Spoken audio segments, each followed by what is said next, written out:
안녕하세요. 신쌤입니다. 지난 목요일에 수능 시험이 있었습니다. 수험생 여러분과 학부모님들 모두 고생이 많으셨습니다.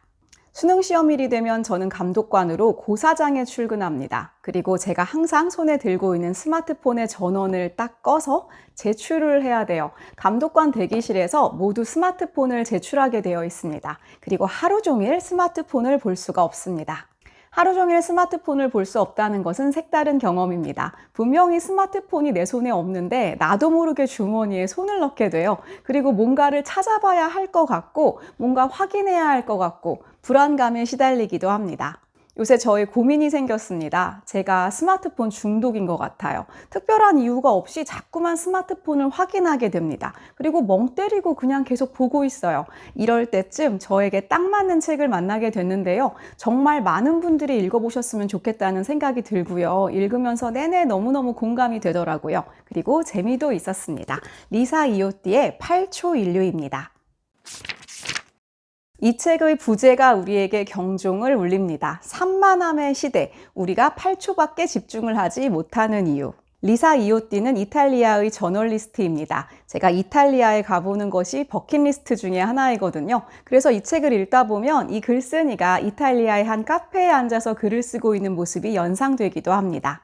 이 책은 사실 뇌과학 책입니다. 그래서 스마트폰과 관련한 수많은 뇌과학 연구들을 소개하고 있어요. 그런데 저자가 과학자가 아니잖아요. 저널리스트입니다. 그래서 훨씬 더 쉽고 재미있게 읽힙니다. 그리고 저자가 글솜씨가 아주 좋고요. 아주 솔직해요. 그래서 읽다 보면 너무너무 공감을 하기도 하고요. 막 깔깔 웃게 되기도 하고 함께 심각해지기도 합니다. 저는 프롤로그부터 빵 터졌는데요. 너무너무 공감이 되더라고요. 저자가 9일 동안 명상하고 수련하는 곳에 들어갑니다. 그리고 당연히 스마트폰을 맡기고 이렇게 내면의 평화를 얻으려고 했던 거예요. 그런데 스마트폰이 없는 것을 참을 수가 없는 겁니다. 그래서 저자가 몰래 빠져나와서 자기의 스마트폰을 열어서 확인하는 장면이 나와요. 와, 나도 그러지 않을까라는 생각이 들더라고요. 이 책에는 스마트폰과 관련한 아주 다양한 연구들이 나오는데요. 첫 번째로 소개하는 연구가 저자가 이 책을 쓰게 된 배경이라고 합니다. 바로 조지타운 대학교에서 행한 실험적 연구인데요. 제목이 좀 놀랍습니다. 스마트폰은 모르는 사람들 사이에 미소를 줄인다는 결론이에요. 스마트폰을 가지고 있는 사람이 그렇지 않은 사람에 비해서 덜 웃는다는 겁니다. 스마트폰을 손에 들고 있는다는 것만으로 다른 사람과의 접촉에서 친밀도가 떨어진다는 건데요. 사회성에 대한 생각을 좀 해보게 합니다. 첫 번째 챕터는 하이퍼 커넥션의 시대입니다. 우리는 어디에서 누구를 만나던 항상 스마트폰을 손에 쥐고 있죠. 그리고 앞에 있는 사람과 대화를 하면서도 스마트폰 속에 있는 다른 사람들과 또 대화를 하게 됩니다. 어떻게 보면 상대방은 자기가 무시당한다고 느낄 수밖에 없는데요. 이런 경험들은 다들 해보셨을 거예요. 학교에서 특히 학생들을 봐도요. 스마트폰을 가지고 있으면 함께 있어도 함께 있는 것이 아닙니다.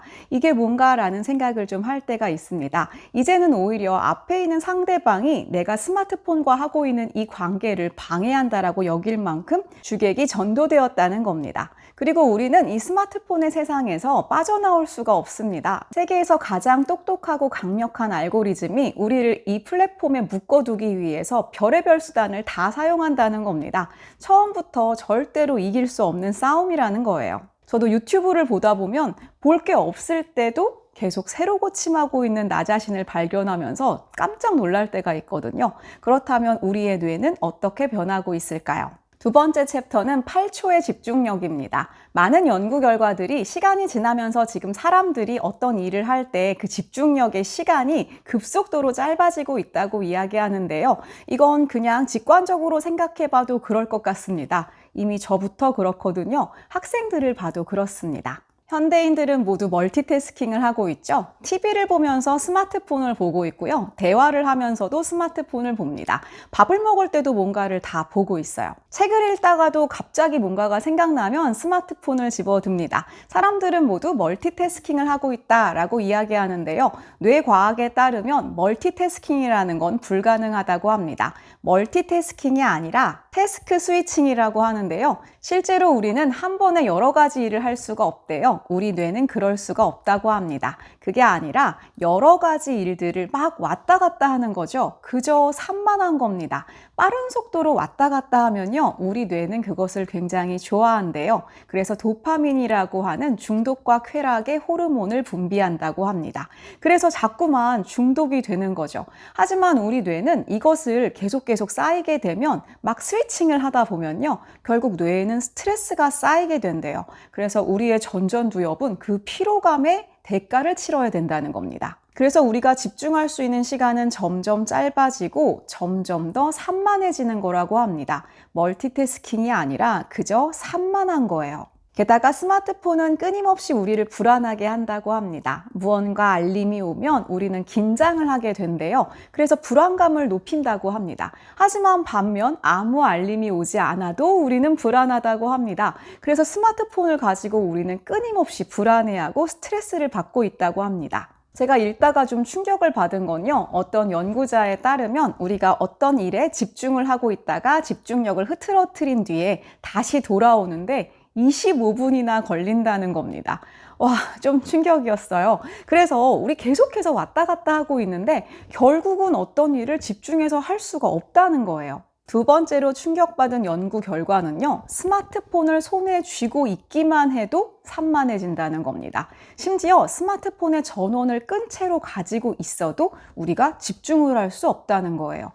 좀 충격적이긴 했는데 사실은 직관적으로 생각해봐도 저도 그런 것 같습니다. 제가 책을 읽을 때 눈앞에 그냥 스마트폰이 보이기만 해도 집중이 안 되는 느낌을 받아요. 뭔가를 찾아봐야 할 것 같고 이 책과 관련한 무엇인가를 검색해야 할 것 같은, 그것도 사실은 전부 다 핑계인 건데요. 이러한 핑계를 대서라도 집중력을 자꾸만 흐트러뜨리고 멀티태스킹을 하고 싶은 겁니다. 세 번째로 충격받았던 연구는 이겁니다. 내가 스마트폰을 가지고 있으면서 이거 보지 말아야지, 내가 이걸 통제해야지, 집중해야 되는데 라는 생각 자체만으로도 나의 집중력을 흐트러뜨린다는 겁니다.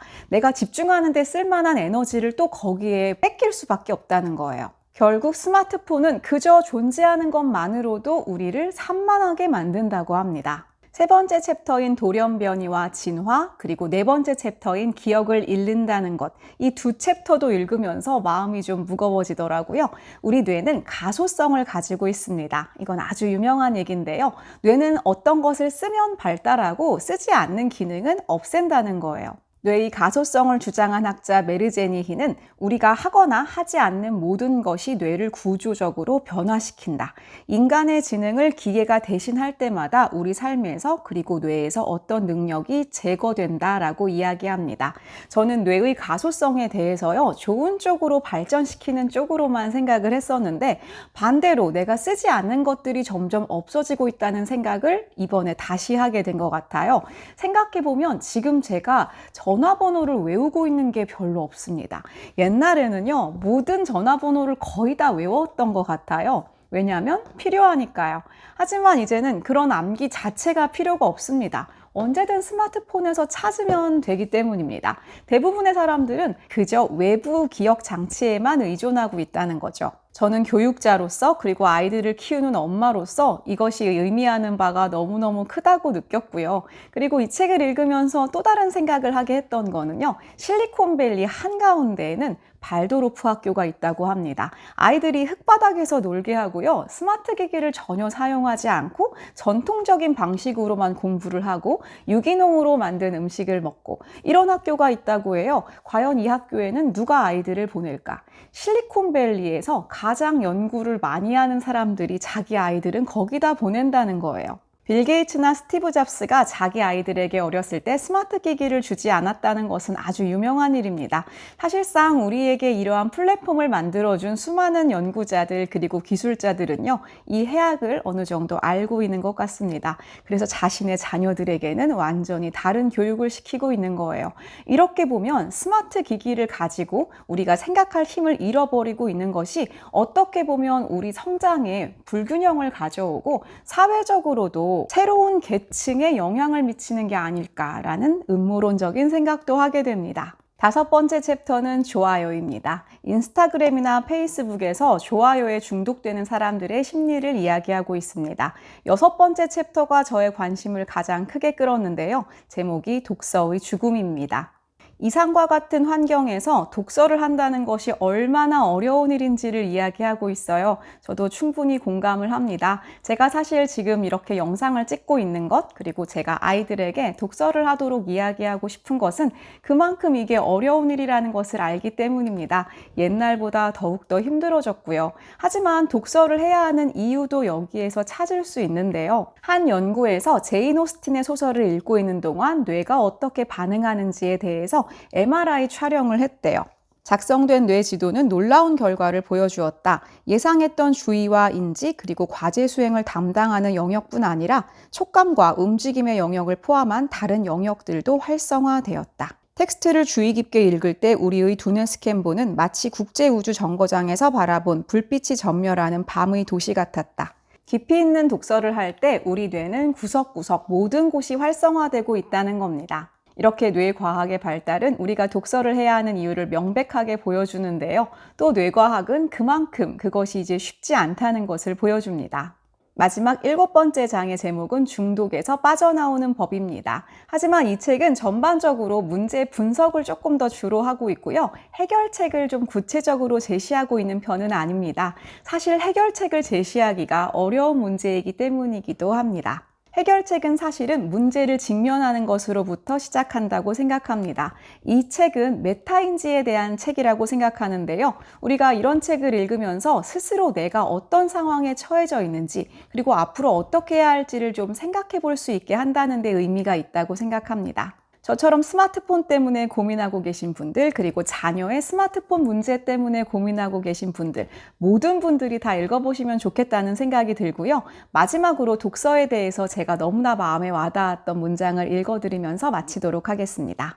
독서는 더욱 풍부하고 다양해진 모습으로 돌아오게 되는 여행이다. 모든 사람이 같은 생각을 하지 않는다는 것과 삶의 복잡성을 인식하는 것은 다름에 대한 두려움을 없애주는 가장 효과적인 해독제이자 편견에 맞서는 귀중한 훈련이기 때문이다. 저도 오늘 스마트폰을 저로부터 가장 먼 곳에 숨겨놓고 책을 읽도록 해야겠습니다. 오늘도 영상을 끝까지 봐주신 모든 분들께 진심으로 감사드립니다. 다음에 또 뵐게요.